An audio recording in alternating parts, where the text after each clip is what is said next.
after Trump is president, the person who gave Christopher Steele the information, the Russian guy, told the FBI, the information I provided you was all bar talk. What the hell would you recall? You're the sitting FBI director. There's a campaign for president going on. Any place in the country, you're making it difficult for the rest of us. Because word gets out, if you get to a certain city, maybe Chicago being one of them, that you're home free. And that just encourages more illegal immigration. Do you deal with that? Agree with that? This hearing heated up fast. Senator Graham isn't pulling punches. Immigration, Chicago's sanctuary policies, and explosive allegations about political weaponization of law enforcement. On the other side, Bondi confirms some harsh realities, though the answers feel carefully measured. These are the kind of exchanges that reveal how deeply divided our institutions have become. So let's take a closer look at what was said and what went unspoken. Senator Graham. Good morning. Good morning. Thank you. So I want to make sure I got this clear. If a Democrat or a Republican senator has a problem with a grant that's been canceled or reduced, you would be glad to talk to them. Yes, Senator, and I have been doing that as well. There have been Democratic members who called you, They have spoken to my office, yes, Senator. and you've tried to respond. On either side of course, if it has anything to do with law enforcement or victims, And that includes Senator Durbin. If he's got a problem, he can call you and you'll try to respond. absolutely. Thank you. How many illegal immigrants are in Chicago? Ooh. Does anybody know? I do, countless. What we have seen since January 20th, Senator Graham, is a 1,000% increase in violent attacks against our ICE officers. Right. But I just want to know, is there like 10 or 100,000? Does anybody know? Right here, Graham tries establishing common ground, then pivots sharply into immigration stats, or the lack of them. Bondi delivers dramatic claims without specifics. Both sides hint that Chicago isn't just a political disagreement, it's a battleground over who protects the public. There have been multiple, and we have made multiple arrests, of course, involving violent gangs in Chicago, throughout Illinois. Right. So the only reason I ask that is Chicago is a sanctuary city. Do they help ICE deal with illegal immigration, or their sanctuary city? Do you know? They are not cooperating, and I would ask that I wish Senator Durbin would condemn the governor for not cooperating with our law enforcement officers. The only reason I mention this, if you're a sanctuary city, any place in the country, you're making it difficult for the rest of us. Because word gets out, if you get to a certain city, maybe Chicago being one of them, that you're home free, and that just encourages more illegal immigration. Do you deal with that? Agree with that? I do, Senator Graham, and can I add something to that? Sure. Please. One of our biggest wins was against the Sinaloa cartel, and that came in Chicago. The state of Illinois has a Trust Act, which prevents local law enforcement from cooperating with our federal immigration authorities.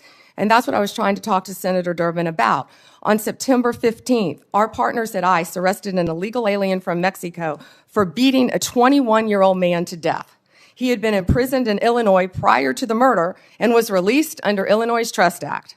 We filed multiple lawsuits in Illinois for sanctuary policies, specifically in-state tuition for illegal aliens and obstructing employers from verifying citizenship. You can't make this up. On September 5th, This clip paints Chicago as both a victim and a source of criminal activity, cartel takedowns versus dangerous policy gaps. It's powerful storytelling, though cherry-picking? Possibly. Still, it raises the uncomfortable question: where is the line between protecting immigrant rights and enabling chaos? November the 15th, 2022, Trump announces his candidacy for president. November 2022, 3 days after Trump announced his re-election campaign, Jack Smith was appointed by Garland to be special counsel to look at classified information, document mishandling, and trying to undermine the 2020 election. In March, President Trump was indicted in Manhattan of 2023, just after announcing 34 felony counts. And what they did is they took misdemeanors and turned them into felonies by using a legal theory that no one in the history of Manhattan had ever been charged with. June 2023, a federal grand jury in the District Court for the Southern District of Florida indicted President Trump on 37 charges regarding classified information. Now, all I can say is that taking a hammer to a hard drive and bleach bit apparently doesn't make the cut. Having documents in the garage of President Biden doesn't make the cut. In August of 2023, he was indicted yet again regarding the 2020 election. Here, Graham draws a roadmap to suggest Trump has been hunted politically. Whether viewers see justice or vendetta depends on their tribe. Graham clearly sees a double standard in how political figures are prosecuted, a point that demands serious scrutiny. Was in a meeting at the White House where it was discussed that by Brennan, then CIA director, that there was intelligence that maybe the Clinton campaign was trying to cook up a narrative that Trump was a Russian asset? Senator, I believe that has been reported publicly, but I cannot comment on that. Okay, well, I'm just telling you. Now, this is a campaign for president in 2016. In July, they open up Crossfire Hurricane. In August, they have a discussion in front of President Biden that there's intel that maybe this is generated by his political opponent. Nothing happened. In September, are you aware of the fact that the intelligence community sent a memo to the FBI director detailing intelligence that suggests it's Clinton's campaign is behind the idea that Trump is colluding or cooperating with the Russians? Senator, I believe that has been reported. And that was addressed to the FBI director and Mr. Strzok, this memo. Are you aware that he told this committee, I don't recall that, the FBI director? Senator, I can't discuss anything. Well, I can tell you this. What the hell would you recall? You're the sitting FBI director. There's a campaign for president going on. You've opened up an investigation believing that the Republican candidate may be a Russian asset. And now all of a sudden, less than a month later, 2 months later, you have two inquiries, two events to suggest it may be his political opponent. Did anybody in the FBI inform the FISA court or anyone else about this activity that you know of? This is a classic collision between political suspicion and national security. Graham wants accountability. Comey gives non-answers. You can feel the distrust growing every time he says, I cannot discuss that.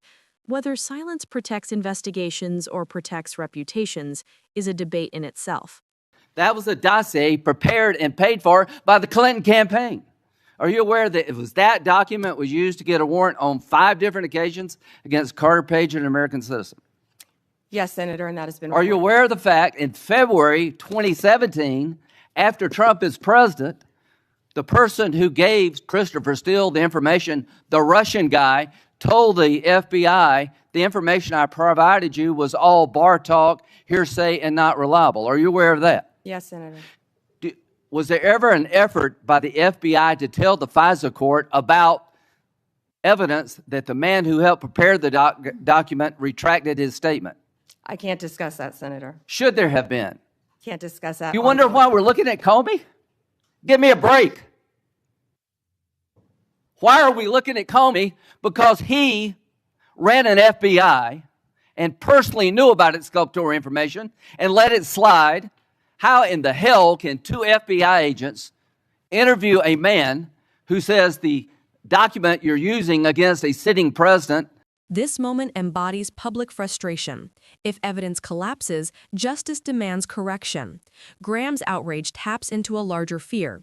If institutions aren't transparent when stakes are highest, how do we trust them at all? To suggest he may be a Russian agent or Carter Page that is now no longer reliable. How does that not get to the court? Can you tell me how that doesn't get to the court? You can't, can you? I can't, Senator, and I can't. Can you tell me why my phone records, when I'm the chairman of the Judiciary Committee, were sought by the Jack Smith agents? Why did they ask to know who I called and what I was doing from January 4th to the 7th? Can you tell me that? Personal stakes enter the picture. Graham implies political intimidation targeting lawmakers. Whether that's justified or abuse of power, it's a red flag either way. No, Senator, and there were 8 senators in total. Do you think that was an abuse of power? Senator, I cannot discuss whether there is or is not an ongoing investigation. If I may add one thing, they also wasted $50 million on what you just described, trying to put President Trump in jail prior to the election. The words spoken in that hearing ring with certainty, yet something crucial feels missing. The performance of outrage replaces the pursuit of truth. The questions about immigration in Chicago were not asked to seek real answers because when answers were attempted, they were brushed aside. The goal seemed not to understand, but to accuse.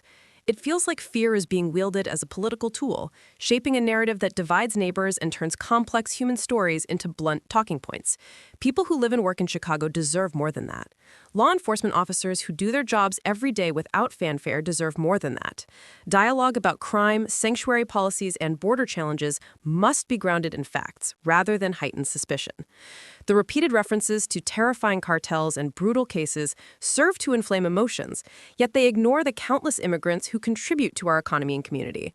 The suggestion that an entire city welcomes criminals is not only misleading, it is harmful. Every sanctuary jurisdiction still prosecutes violent crime.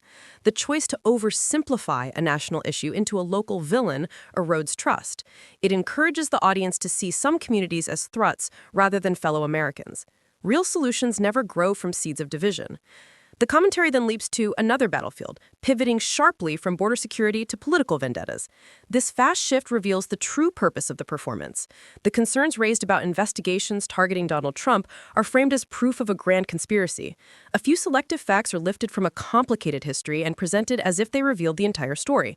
The audience is expected to forget that investigations into Russian interference in 2016 were launched under Republican leadership.